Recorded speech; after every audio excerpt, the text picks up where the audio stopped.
We are 10 races into the 2025 season, 14 still to go, but we only have 4 left until we hit the summer break. So we've got Austria this time next week, Silverstone the week after, and then Belgium on the 27th before Hungary on the 3rd of August. So 4 races to go. Summer break tends to be a good time for drivers to reset, teams to sometimes make changes. So Sam, with that in mind, we're going to go with the top 3 drivers that need a good run before we get to that summer break. Who's number 3 on your list? I'm going Franco Colapinto to kick us off. The poor chap's coming, and we have heaps of praise upon him when he was at Williams. He was the definition of fast and silly, chaotic, crashing into lots of walls, but it was aggressive, it was fast, it was spicy to watch, and he brought a lot of fun. And then he comes into Alpine, and it's been very transparent, non-existent, quiet, which is not what you want from a Formula One driver. And I do think that whilst Canada was an improvement for him and probably his best race that he's had since he's come back into the sport, it still wasn't anything really to write home about. He wasn't really blowing out the water with that famous expression that I now use. It's not you being blown out of the water, it's Colapinto. Oh, it's blown me out the water. He had a good race, but it certainly wasn't anything spectacular, and he needs to continue to build on that momentum that when we get into the summer break, the likes of Flavio and the ever falling apart Alpine team currently look at their driver lineup and go, you know what, out of all the things that we should be changing, that's fine. We can deal with that, and he needs to be on that secure side of things. So for me, it's Colapinto as number 3. Variety is the spice of life. Franco Colapinto is number 3 for me. No spice here. No spice whatsoever. Absolutely as mild as can possibly be on the Nando scale. I don't even know. You're so living in her, Ben. I actually am as well. Okay. And I am no shame whatsoever. Own it. No shame. Embrace it. First note I've got for Franco Colapinto. Does he even get 4 races? We'll see. I don't know. I think based on how he performed in Canada, it's more than likely he will at least get the next 4 races, because that was far better than anything we saw from him in the triple header that he got before that. But Alpine is just so chaotic to the point where I feel like Colapinto just needs to set himself these mini checkpoints. It's not even a good 4 races will get him a contract until the end of the year. I think it's a good 4 races will get you until Singapore, probably. And that's the next point that they might consider making a change. We'll see how it goes. I honestly think this is more about, from Briatore's side, can he see him in his 2026 lineup? It's not even too much about how he's performing this year. It's more about the potential of what he could be next year. I still think with like Jack Doohan, for example, I know he wasn't performing as he needed to, but I don't think it was a case of his performances aren't up to scratch. We're not sure he'll score enough points this year. I think it was more of I can't see that guy in our team in 2026 when in theory we could be stronger. Briatore again has set Alpine some lofty targets about winning races. He'll need the lineup to do that and a lot of other things that are not currently in place. So Colapinto is very much in need of a strong few races. Harry, I'm hoping the next 2 words out of your mouth are not Franco Colapinto. You're right, they're not. They are Yuki Tsunoda. He could do with a good, solid run of races going towards the summer break. And we've spoken at length about the second Red Bull seat and the problems there, and that it's not all down to the driver. But he just needs... it doesn't have to set the world alight. I just think he needs a very solid, consistent run where there's not engine penalties involved or whatever, but where he is delivering consistent points. He doesn't have to be right next to Vstappen, quite frankly, at this point. I think just delivering consistent points, just to show that he's the right person for that seat, because we've seen how ruthless Red Bull have been in the past, and who's to say they wouldn't look at changing? I mean, I don't know who they change him for, but they'll find someone. They'll find someone too. Franco Colapinto probably. But yeah, who's to say that they won't make another change before the end of the year if it carries on or gets worse for Tsunoda. So he just needs a solid run just to take him into that summer break, so he can build that sort of momentum into the second half of the season. So I'm going to go for Yuki first. Or sorry, third. I mean, who knows what order these are in, right? Are we talking like 5th, 6th place finishes? Like, would that be, do you think, enough for now? I think so. I will say this. I think it will depend where Vstappen is in that race. So if Vstappen is up in 1st or 2nd or fighting for that win, then yeah, I think 5th, 6th, 7th maybe at maximum.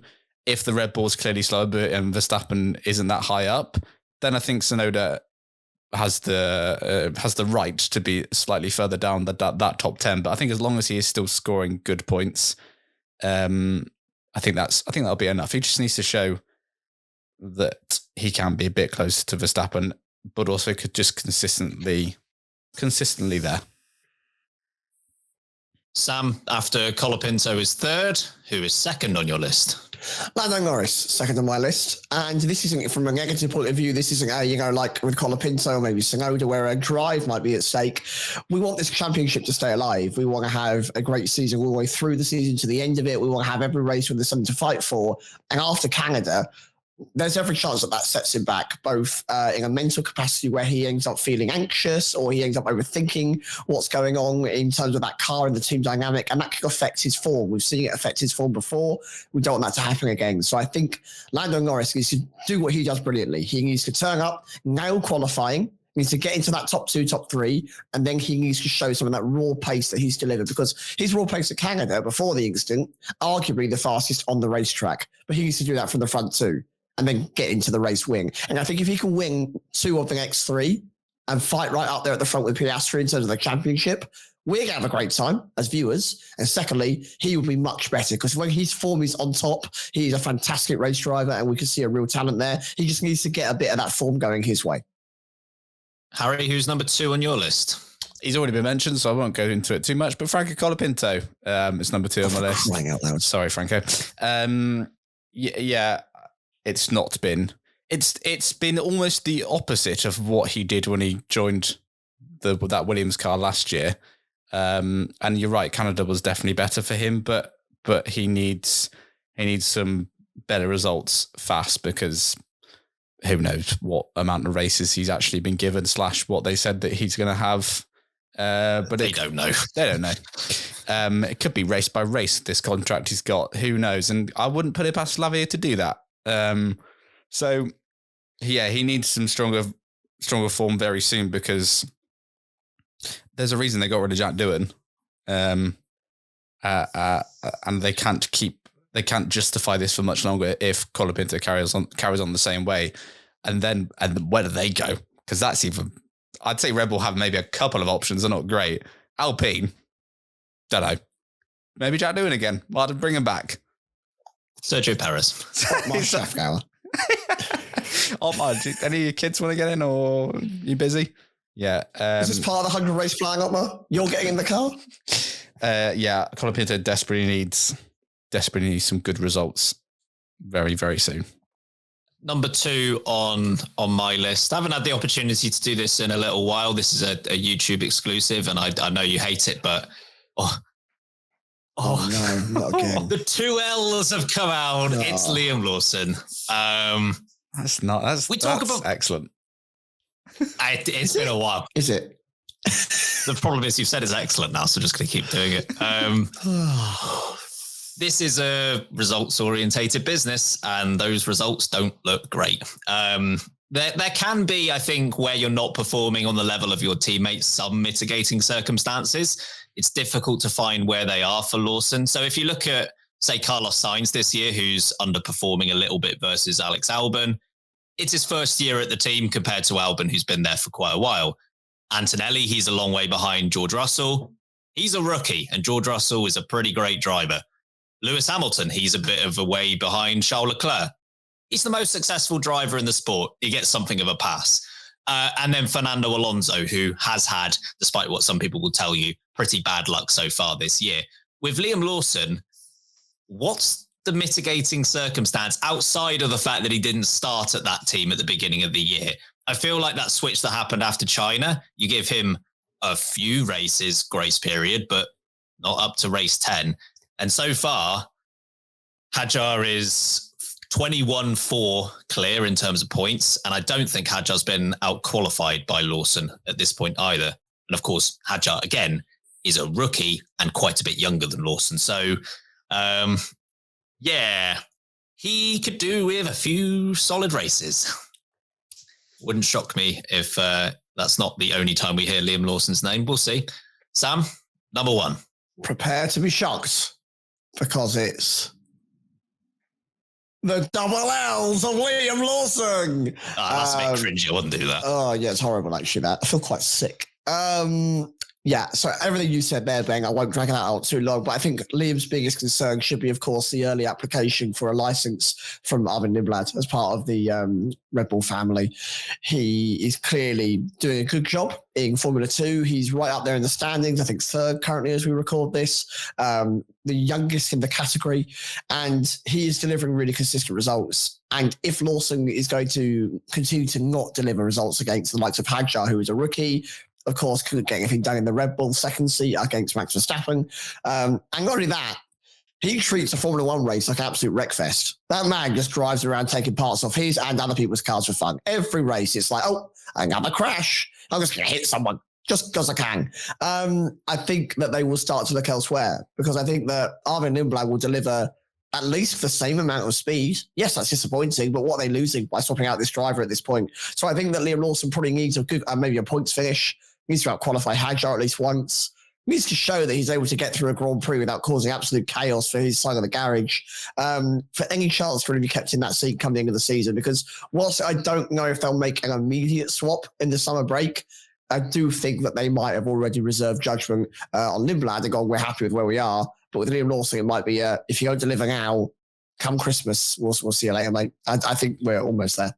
I almost feel for Liam Lawson because obviously he struggled, I know, for only 2 races against Vstappen, who, you know, one of, if not one of the greatest in the sport at the moment. And they dumped him. But at least he must have been thinking, well, I've got a rookie to go against now, so at least that'll be better. And then that rookie turns out to be maybe rookie of the season. So it's been a tough way. I mean, it's not been a good year at all, and I'm not trying to excuse him, but he must have at least thought his things would get better at racing bulls, and they haven't. I'm obviously not hoping for this, but there's a chance that within the space of like a year, it's going to go from Lawson not having a seat to having a midfield seat to having a seat that was good enough to win someone a Drivers' Championship to a midfield seat to nothing. Like, that would be a weird, like, career curve within the space of maybe 12 months. We'll see how it plays out, of course. Harry, who's number one on your list? All the British bias incoming. Lando Norris is number one on my list. Look, that's obviously different to the other ones that you said, Sam. This isn't a fighting for your seat, etc. But I think a driver that needs a really strong run of races, and it's something that we've spoken about in the past, that Norris hasn't necessarily delivered a consistent run where his teammate has. But yes, a driver that needs a consistent good run of races going into the summer break is Lando Norris, especially off the back of Canada. I think it's otherwise, given that it wasn't a great race for McLaren, but he also still lost 12 points to his teammate who didn't even finish on the podium. He needs to have, even if they're not winning, and you'd suspect they will still be competitive out at the front, but even if they're not winning, he still needs to be finishing in front of Piastri at all of these remaining 3 races before the summer break. Just for, obviously, taking points away, but just the mentally and psychologically to have that over Piastri going into the break, I think is going to be super important for Norris. So, he's my number one. I know it will seem harsh, but I think in terms of the championship, as he said, Sam, this is going to be super important now. These next few, and one of them is his own home race as well. So, just add a bit more pressure to the situation there.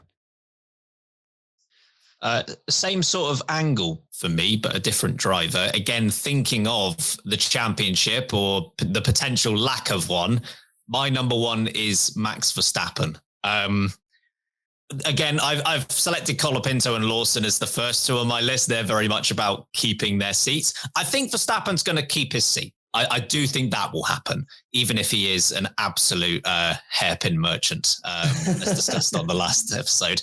I would like to see, from a pure neutral perspective, a championship fight. There is a question mark about whether Lando Norris will be in that fight. There's also a question about whether Verstappen can stay in that fight as well. So he's 43 behind Piastri at the moment. He's 21 behind Lando Norris. I think he needs to, at a minimum, make sure that gap doesn't increase over the next 4 races, and ideally reduce that gap a little bit to both McLarens. And being a factor is important in that Drivers' Championship because it impacts the way McLaren can race. We've already somewhat seen it with the last race in Canada, the way in which Piastri and Norris fought each other on track. The only reason I think they fought on track the way that they did is because of how comfortable they are right now, particularly in the Constructors' Championship, but also to an extent in the Drivers' Championship. I think that situation is way different if Verstappen is closer in the Drivers' Championship, particularly if they get to a point of having to maybe prioritize one driver over the other. For example, let's imagine Verstappen can find a way to get ahead of Norris in the Drivers' Championship, but not Piastri. If Norris is leading a race and Piastri second and Verstappen is third, but closing in on them, do they make the switch? I think Verstappen just needs to be in a spot where McLaren are having to ask those questions of themselves, because if history tells us anything over the last year, they're not great at answering those questions. That's where we get Papa rules from. So we'll see. But I'd like to at least, Verstappen just on the fringe of a fight. That's potentially quite exciting. That's our top 3. Let us know if we've got the order right and wrong. Let us know if we've got the drivers right and wrong. I'm sure there'll be plenty of others that we haven't mentioned that you think should be a part of this list, and vice versa. So do let us know. Discord, in the comments, in a review, wherever you can find us, basically.